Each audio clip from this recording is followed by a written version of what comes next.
Lesson 6 in the Tracker RMS Academy is on working with leads and prospect accounts. First off, we'll take a look at company and contact types, and we'll go in and add a new record on the system as an example. So we're going to go ahead and add a new company using our quick link here, and we're going to put on a test company called Tracker RMS Academy.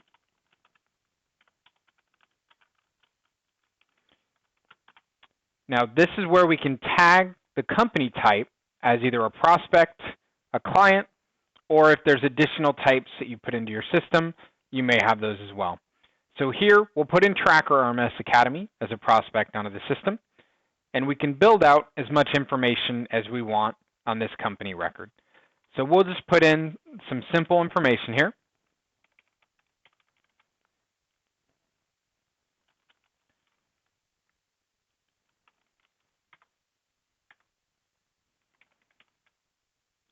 And add this company on. Now we can tag everything from the source of where they came from, as well as any additional information on here. So if we hit save and continue, we've now added a company as a prospect. We can now also add a contact in if we have our main or our point of contact at this potential company.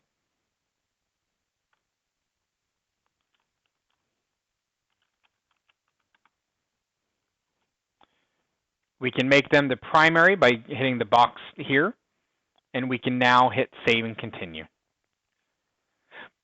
So you'll see that inside of a contact record, there is also contact type, where we can also indicate the contacts as either a client or a prospect as well.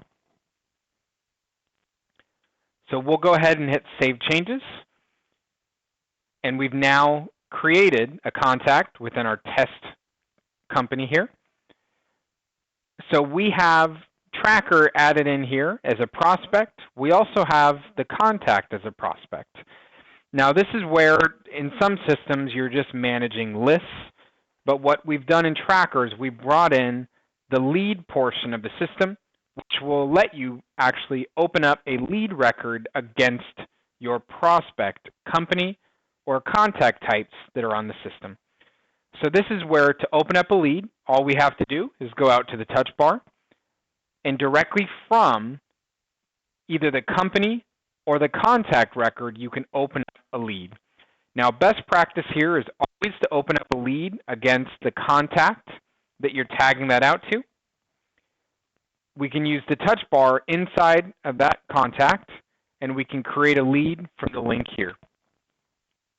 So what a lead on Tracker is it's any type of lead that you're trying to record or manage against a company or a contact that's on the system. So this could be a new position, this could be a new division. So we'll go ahead and say new division. Now the lead status, this can be configured. So it can be as personalized as you want, or it can just start off as a new lead, would be new or open. So from here, you're going to take your leads and you're going to either qualify them, disqualify them, mark them as dead, or convert them into a new business opportunity. So the lead source is where we can identify any one of the canned sources that are in here, or you can hit the green button to add a brand new source.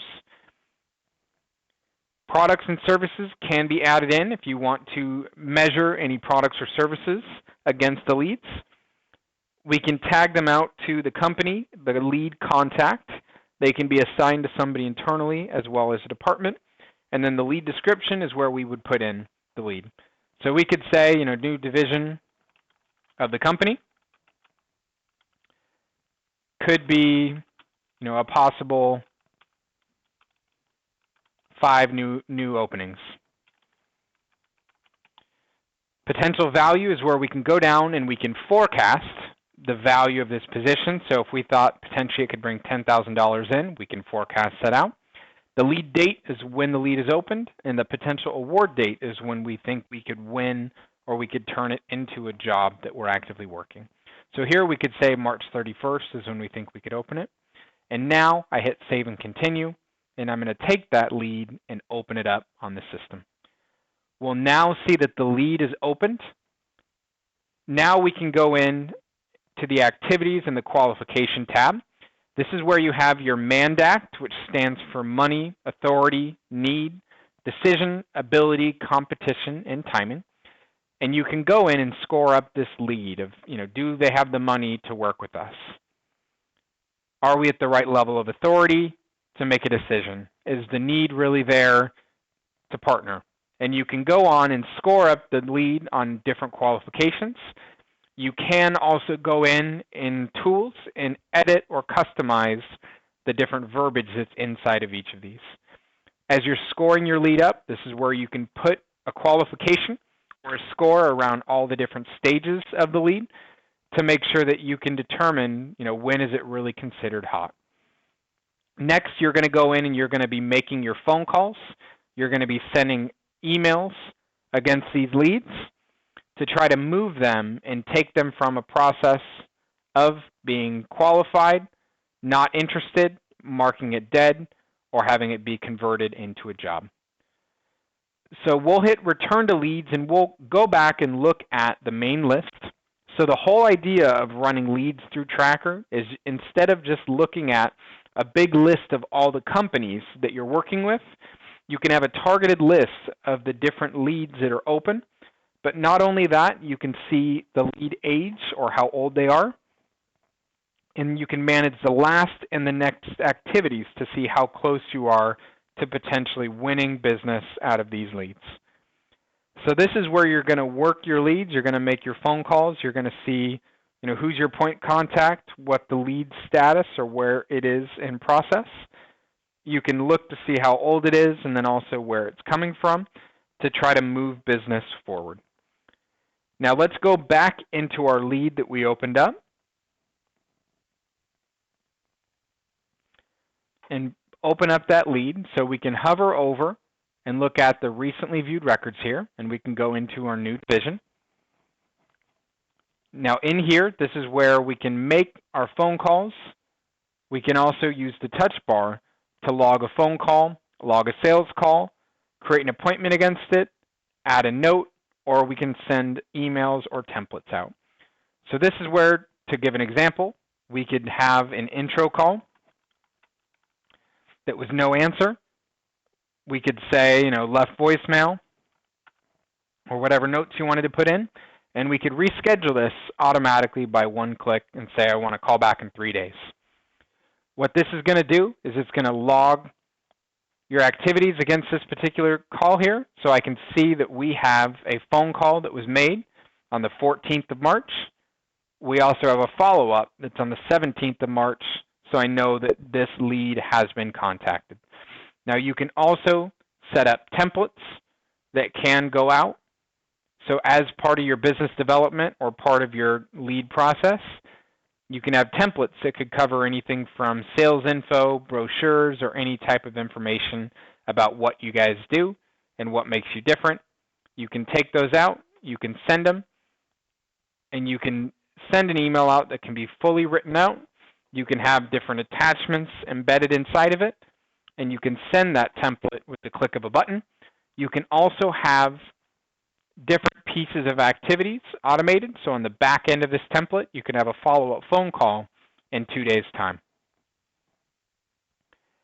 As you're moving your leads through, this is where we could take it and move it down into a status of qualified. If we had, got somebody over the phone, we know that it's a good fit. Now we're just trying to convert this lead into a working job, get a signed contract, or get authorization to work on the position. So this is where you're going to leave that lead at a qualified stage. You're most likely going to qualify it all the way up so that we know that this is as hot as it gets. We're just waiting on actually getting the signed contract. So we know that our score for this lead is 29, which is about as good as it gets. Once that lead is won or converted, this is where you'll go into the touch bar, and you can automatically create a job directly from the lead. When you hit Create Job, you can hit OK, and what it will do with that lead is it will take it and it will open up a job order that's tied to it. So it's going to pull through all the details. So now we can take a job, we can put in the job description, and we can go out and start working a job directly from that lead. You'll also have history within that lead to see that it was created from lead ID 208. I can quick link right here to go back into that lead to see, what we've done with them. The other thing you'll start to build a history of is if I go back and look at our company on the system, this is now where we could take Tracker Academy. We could move it from a prospect into a client now that we've converted the business. We could also go in here, and in the History and Activities tab, we'll start to have everything built out, so I can now see that we have a job that's been placed, or that's been opened up on the system. We have a couple phone calls that have happened against this company, and the lead, once it's converted, will go and basically show into a hidden view. But if I go out here and hit Show All, I can see that we have a lead that was converted into a working job, and I'll have all this history tied back to the company. So if we have leads that have gone cold over a lengthy period of time, I could look and see that we have 3 or 4 leads that we've chased after that haven't gone anywhere. If we have a lead that has been converted or won, I'll be able to see that and also look at the job that we're working to have a clear picture of this company from when we first put it on the system to where it sits today. So that goes over Lesson 6 on working with leads and prospects accounts. Lesson 7 will go over the timesheet and onboarding process of Tracker.